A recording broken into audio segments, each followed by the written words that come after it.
Today we discuss a subject that is significant, decolonizing the mind. You know, when the colonizers came, one of the things that they dealt with is the mind. And one only has to look at a movie called Roots by Alex Haley and the story of a young African born in Jufure village in the Gambia called Kunta Kinte. When he's removed from the Gambia, the very first thing that they do is to change his name from Kunta Kinte to Toby, and they beat him up. One must also remember that the Colonial project was one that was meant to take away your history. And it is in this regard that we must understand when anthropologists said that the flag followed the cross, so that even Christianity as a religion was an instrument in impacting the minds of Africans. And when therefore in 1933, Carter G. Woodson writes in the United States of America, miseducation of the Negro, he could very well be saying miseducation of Africans. When Martin Luther King Jr. is speaking at Barat High School in 1967 and he's talking about your life's blueprint and telling young Africans, don't straighten your hair, don't lighten your skin. He is telling them that indeed your mind has been impacted in a negative way. The Colonial project was about creating people who are made in the image of the colonizer. And even when we regained independence through a process of decolonization, the process was not complete.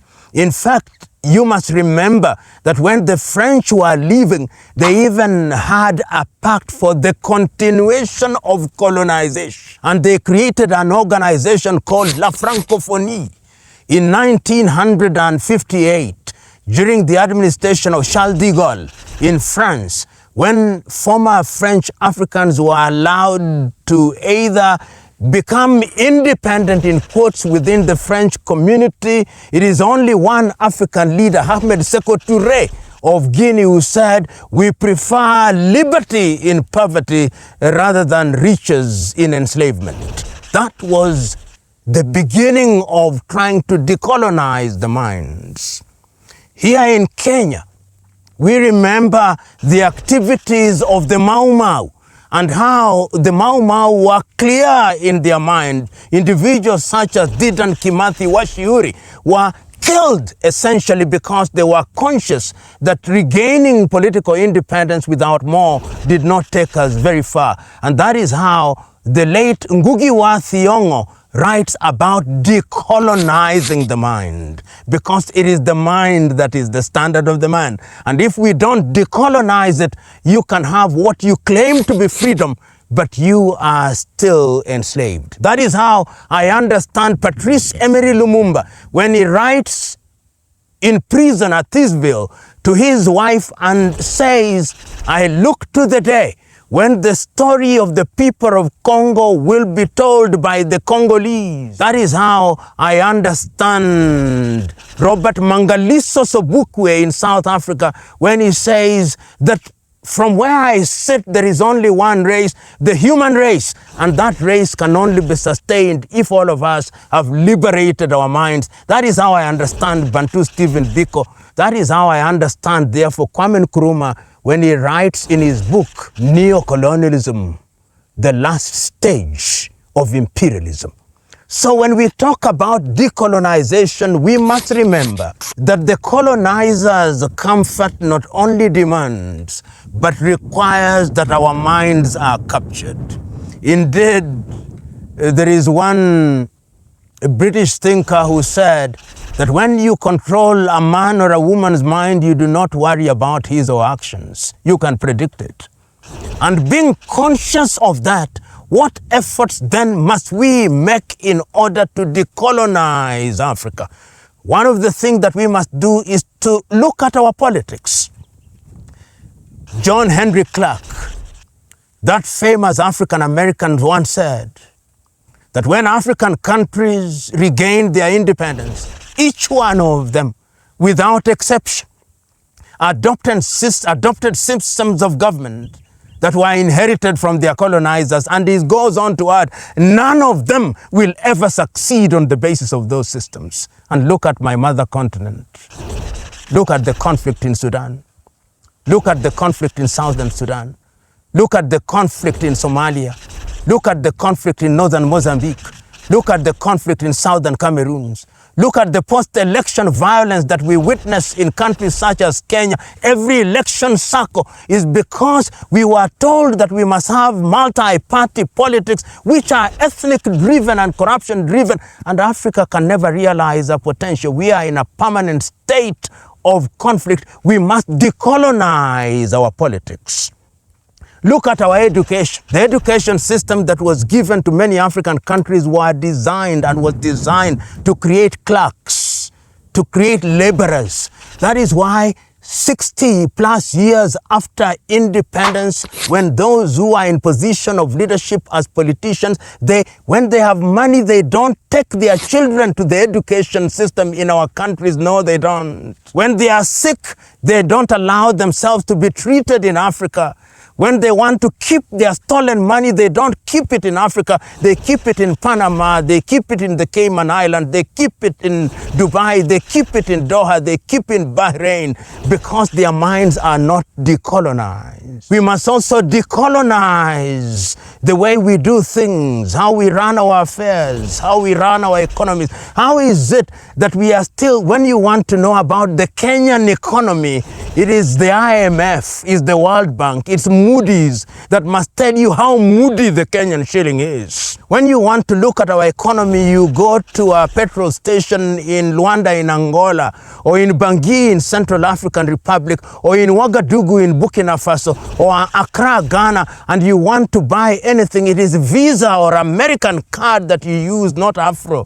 When you board an aeroplane, whether it's Kenya Airways or Ethiopian Airline, when you are buying anything, what they ask for is the dollar, not the Ethiopian birr, not the Kenyan shilling, nor the Ghanaian cedi, or the Nigerian naira, or the Angolan kwanza. We must decolonize our economies. When you are looking at our news and you want to know what has happened anywhere in the world, it is Xinhua from France, it is Agence France, it is the Radio Deutsche Welle, it is Al Jazeera, it is CNN. It is what we have to look at. We must decolonize our news. When we want to dress, we don't dress African. We must wear suits from Italy. We must wear shoes from Italy. We must wear wigs even in our courts from the United Kingdom. When we talk about holidays, we must talk about reindeer, which you don't find in Africa. Our Father Christmas is dressed in clothes and riding reindeers.